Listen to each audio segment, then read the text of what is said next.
Let's talk about the past and Ateneo's response during the martial law period, 72 to 86. Some say that the Ateneo was not as vocal, not as strong in its anti-martial law position at that time. Care to comment on that, or is that a fair assessment of the Ateneo during that period? Well, first of all, it was a time of ferment, no? And certainly a time of activism. In fact, we can start with 1968, Down from the Hill, the manifesto and the guidon of some students. At that time, they were already saying that the Ateneo was not responsive, to the needs of the country, that Ateneo remained to be an elitist institution, and that we needed to do was to respond to the demands of the national situation. And so therefore, there was an effort to do that. Remember that this was also coming out of a situation where the church was coming out of Vatican II, trying to address the problems of faith and justice, the modern world. So there was a time when people were thinking about this. But obviously there was also a debate about how exactly do you confront the Marcos government, even before martial law. No? So there was division. And I think when martial law was declared, or even just before martial law, obviously there was some division, even among many Ateneans or even the Jesuits. So I think we have to recognize that. No? And when martial law was declared, for many people, the only available alternative was joining, for example, the National Democratic Revolution or the Communist Party. And there were Ateneans who actually did that. No? Edgar Hobson, Billy Begg, Eman Lacaba, and others went underground and paid for that by their lives. No? So there were Ateneans like that. But I think there were also Ateneans who decided to continue the work of Philippinization above ground. And for them, the meaning of Philippinization was not just to change the administration from American Jesuits to Filipino Jesuits, but really to understand the situation of the poor. So this was a time also of immersion, immersion programs. This was a time when expanding Ateneo programs to mean also social development. So this was 1973 was the Men and Women for Others Trust. No? This was also the time of the General Congregation, where the notion of faith and justice came in. So a lot of the organizations that eventually got into the anti-dictatorship struggle, especially in the 80s, were formed in the 1970s. Of course, they could not immediately confront the regime openly and politically because they were working above ground. But at the same time, the organizations were being formed. And I think it's not fair to the administration, Father Joe Cruz or Father Nebres in the School of Arts and Sciences, to say that they were pro-Marcos because this was happening, and this was continuous social formation work that was happening. And therefore, I think this was the basis for the shift from social involvement to political involvement, especially after the Aquino assassination.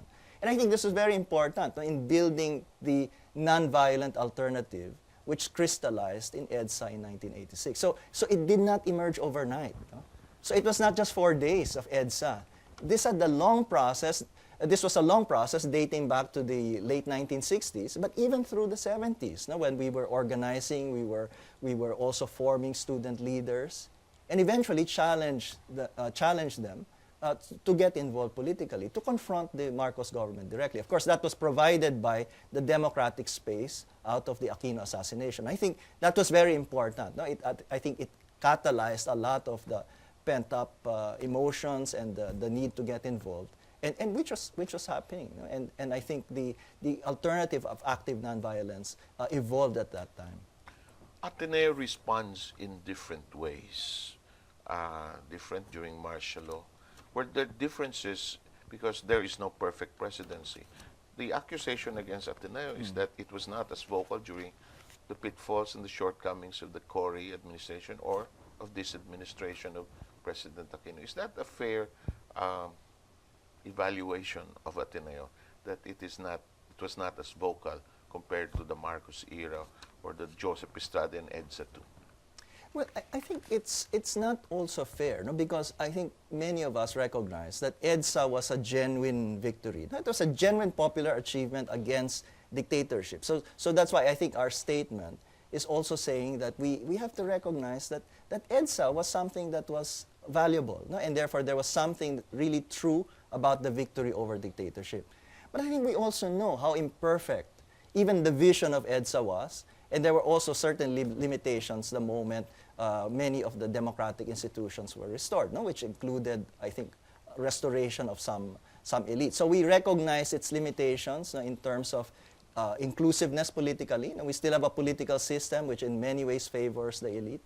Of course, we do have a social and economic system in which there's still a lot of poverty and inequality. And I think we have challenged both the Aquino presidencies, no? Cory Aquino and Noynoy Aquino, with regard to that. So that's why I think we've been calling for greater inclusiveness, both politically and also socio-economically. So I think it's not fair to say that we have been pro-government in that sense, because we have challenged the government. Although it's true that I think whenever the government is threatened, especially by extremist forces, I think this was very true during the Cory Aquino years, the series of coup attempts that happened in the late 1980s, was something that was very important to us because we challenged that too. We formed the Kilusan Laban sa Coup d'etat because we believed that the victory over dictatorship was genuine, and therefore we had to protect the Aquino government at that time. But at the same time, still continuing the challenge that it has to address problems of development and also of inequality and inclusiveness. So I think the same thing with Pinoy. I think we were also coming from a situation where we felt there was an abuse of power under the previous administration. So in a sense, there was also some support for efforts at greater transparency or good governance. But I think we recognize too that despite the growth, there's some need also to address inclusiveness together with transparency and good governance. So I think we've been pushing the government also to be accountable, but also making ourselves accountable, because we see ourselves as part of this community working for change.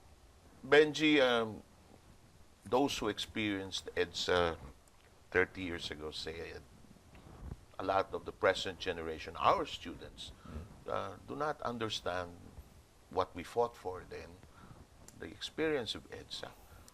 How do we keep those lessons alive? Paano natin isa sa buhay, mananatiling buhay ang mga nangyari noon para hindi makalimutan at di na muling mangyari ang mga bagay na pinaglaban natin noong araw? Alam mo, totoo, na pag sinasabi mong generation, meron talagang kaugnayan doon sa karanasan mo ng panahon na yun. So, alam mo, era-defining events, define a generation because you experience the event. That's true, for example, for people who experienced the Declaration of Martial Law, 72, or even before, yung Battle of Menjola. Or let's say, for example, yung EDSA nga, 1986. But you can also say the same thing about our parents who went through World War II, the battle for the liberation of Manila. And some say, yung never again is also true of the atrocities during that time. So merong ganon, era-defining events, define a generation, but also separate them from the past and the present. So yun yung challenge, I think. But it doesn't mean that there can always be parang generational gaps that you cannot bridge those. So that's why I think the perspective even of the statement and what we've been saying, why there's a need for commemoration, is that you can actually talk not of generation gaps, but generational dialogue through storytelling. Kasi mahalaga yun Palagi ko maski na yung generation natin hindi naman dumaan sa World War II, natuto rin dahil sa mga kwento ng mga magulang natin. So pwede rin naman ikwento yun. Pero kailangan siguro buhay na kwento. Yun ang importante, yung buhay na kwento. Meron sinabi si Father Arevalo 30 years ago about the EDSA experience. Sabi niya, yung kwento ay disclosure stories. I think that's very significant because what he meant by that was that these are stories of people responding to a call for social involvement and political involvement. Maybe the call really was deep down coming from God, parang a faith-based call. But it was also inspiring others to respond. So kung ganyan ang pananaw mo dun sa story, halimbawa, tumugon ako dahil palagay ko merong tawag sa akin. Tapos dahil sa ginawa ko, merong iba naman na inspired din. Ay, yun ang maganda So if we can have stories like that of people responding, at some point, it's no longer just individual personal disclosure stories, it becomes a community response. So parang community nang tumutugon dito. Palagi ko kung ganun natin makita, yun ang kumbaga, miracle of EDSA. Ang miracle of EDSA, yung lahat, kumbaga, na-inspire, tapos tumugon dahil yung ibang tao tumutugon. Ibig sabihin, halimbawa, Ninoy Aquino assassination. For many people, that was very inspiring because it was not just the killing that was important. What was important was the witnessing. And when people see witnesses like that, they respond. And it's not just Ninoy, no? Others also saw Evelio Javier later on, no? O mismo si Cory Aquino. And maybe even little stories. Maski na yung nakilala nila sa EDSA, halimbawa, nakita lang, bakit sila nandun? Kasi para doon sa mga taong yon, mahalaga yon, hindi lamang para sa kanya, pero sa pamilya niya, para sa mas malawak na komunidad. So when you see also, for example, now, your own teachers responding to this because it's so important to them, that they feel that this is also their calling.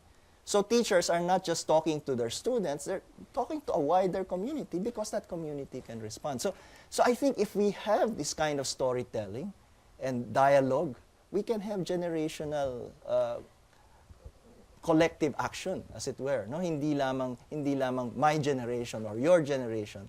In fact, if we have some kind of common experience, we can work together as different generations for the common good. You think it's a failure, our failure as a people, that the characters that we despised and we fought against in EDSA are still around? Is it a failure of us as a people? Masyado tayong mapagpagkatawad, and Imelda Marcos came to Ateneo, and Bongbong is still running for vice president. Di ba dapat wala na lahat yung mga yan? Well, oo nga. Di ba madalas sinasabi na wala tayong kultura ng ostracism, no? Wala tayong ganun eh. Well, strength and weakness yun, no? Pero I think it's something that we have to guard against, no? So that's why if you focus on the positive and if you don't focus on the negative, what we can do is look at what are the things that inspired us. Of course, part of also the inspiration might be condemning things that we don't like. But if we focus, for example, on the need for transformation, even if we have achieved something that's very important, maybe it can galvanize us. No? Last question. We've done probably a small part with the signing of the document. How can our students continue the story to probably the bigger masses of our people, to the next generation? Ano nakikita mong pwedeng gawin ng ating mga estudyante para manatiling buhay ang spirit ng EDSA? At tingin ko, yung mga estudyante naman natin, namumulat din naman. Palagi ko meron ding pagnanasa na makilahok. No? Minsan nga sinasabi, di ba, merong criticism na apathetic daw yung mga kabataan. Hindi ako naniniwala dun eh. Parang ang mas nakikita ko nga, parang problema pa ng parang hindi sila empowered eh. Yung parang minsan kasi, dati natanong ko na yan sa mga estudyante, totoo ba na hindi kayo nakikisangkot? Pero ang sagot nila, hindi dahil ayaw namin makisangkot, pero tingin namin, kahit kami makisangkot, wala pa rin mangyayari. So palagay ko, ano yun, parang disempowerment yun eh, rather than apathy. So ang kailangan mong ibigay dyan, yung mga pagkakataon na pwede silang merong magawa. No? Di ba, bakit ba successful yung mga, maski Kawad Kalinga o minsan yung mga tutorial programs, no? Meron silang nakikita na pwede nilang magawa. Pero palagay ko, ang hamon, pag-ugnay mo yung mga maliliit mong ginagawa sa mas malaking proyekto. So, halimbawa ngayon, maski na simulan mo sa statement, di ba? Pero darating sa punto, kailangan mo ring pag-usapan, sino ba iboboto mo? Tapos, kung hindi lamang personalities ang kailangan mong pagpilian, kailangan bumuo ka ng organisasyon para yung binoboto mo, meron din programa, halimbawa. So palagi ko pwede yung maliliit na bagay na yun eh. Yung mga successful na involvement mga estudyante dati, halimbawa yung Sumilaw March dati, nung nagsimula yan, parang kampanya lang yan para bumili ng tsinelas eh, para doon sa mga magsasaka. Pero mula doon, nakilala nila yung magsasaka, no? Tapos talagang nakita nila na kailangan nilang tugunan yung problema, hindi lamang doon sa tsinelas, no? Pero pati yung lupa mismo. Pero pagka tugunan mo na yung problema sa lupa, kasi syempre, dadating yan sa policy eh, yung agrarian reform. Agrarian reform. So from there, posibleng magkaroon ng empowerment ng mga estudyante natin. Oh, pwede.